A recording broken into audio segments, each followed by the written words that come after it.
เมืองหาดไซฟองได้รับเอามหาชนก้าวหน้าเข้าเป็นสมาชิกสาวหนุ่มเยาวชนธันวาและอนุชนจำนวนเกือบ 3,000 คนห้องการสาวหนุ่มเมืองหาดไซฟองนครเมืองจันทร์ร่วมกับบรรดาครูอาจารย์โรงเรียนภายในเมืองจัดพิธีรับเอามหาชนก้าวหน้าเข้าเป็นสมาชิกสาวหนุ่มประชาชนปฏิบัติลาวเยาวชนธันวาและอนุชนธันวาใหม่ประจำปี 2025 ซึ่งจัดขึ้นในวันที่ 21 พฤศจิกายน อยู่สำนักงานปกครองเมืองหาดไซฟองโดยมีท่านบัวใสลุณวงศาประธานกวดกาภาครัฐเมืองหาดไซฟองผู้ชี้นำเวียกงานภาคพนักงานและองค์การจัดตั้งมหาชนท่านนางวิญญาดาพรหมพันธ์รองเลขาคณะบริหารงานสาวหนุ่มนครเมืองจันทร์ท่านบุญเลี่ยมแก้วดวงศรีเลขาคณะบริหารงานสาวหนุ่มเมืองหาดไซฟองในพิธีดังกล่าวคณะนำเมืองก็ได้นำพาสมาชิกสาวหนุ่มเยาวชน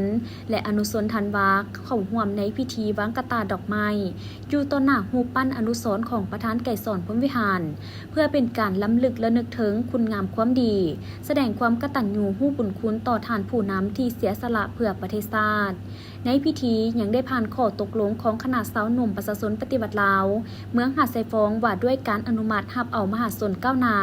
เข้าเป็นสมาชิกสาวหนุ่มประชาชนปฏิบัติลาวเยาวชนธันวาและอนุชนธันวาใหม่โดยอิงใส่กฎระเบียบของคณะสาวหนุ่มและกฎระเบียบของการจัดตั้งเยาวชนการเสนอของคณะรับผิดชอบเวียกงานสาวหนุ่มเยาวชนธันวาและอนุชนในจำนวน 36 โรงเรียนของเมืองหาดไซฟองเลขาคณะบริหารงานสาวหนุ่มเมืองหาดไซฟองตกลงเห็นดีอนุมัติรับเอามหาชนก้าวหน้าเข้าเป็นสมาชิกสาวหนุ่มเยาวชนธันวาและอนุชนในจำนวนทั้งหมด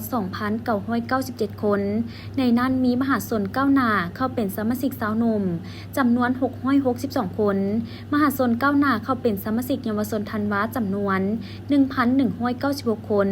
และมหาชนก้าวหน้าเป็นสมาชิกอนุชนจำนวน 1,139 คนพร้อมนี้ท่านบัวใสลุณวงศาก็ได้โอ้ล้มและแสดงความย่องยอสมเสยต่อมหาชนก้าวหน้าที่ได้รับเข้าเป็นสมาชิกสาวหนุ่มเยาวชนธันวาและอนุชนใหม่ปี 2025 และจงได้พร้อมกันตั้งหน้าฝึกฝนหล่อหลอมตนเองให้กลายเป็นนักเรียนดีเรียนเก่งเป็นคนคำฮู้ของครอบครัวเป็นคนดีของสังคมและกลายเป็นนอแหนงอนาคตของชาติเพื่อประกอบส่วนเข้าในการพัฒนานครเมืองจันทร์ก็คือเมืองหาดไซฟองในต่อหน้า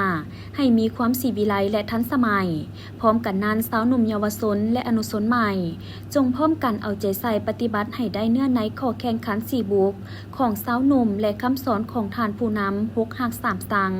คือหักประเทศชาติหักทานผู้นำหักการเฮียนหักการออกแห่งงานหักความสะอาดหักความสามัคคีและสั่งความเกียจคร้านสั่งความเปื้อนเปื้อสั่งศัตรูของชาติและที่สำคัญแม่นต้องเอาใจใส่ปฏิบัติให้ได้เนื้อในข้อแข่งขัน3ดี4ฮู้ของเยาวชนธันวา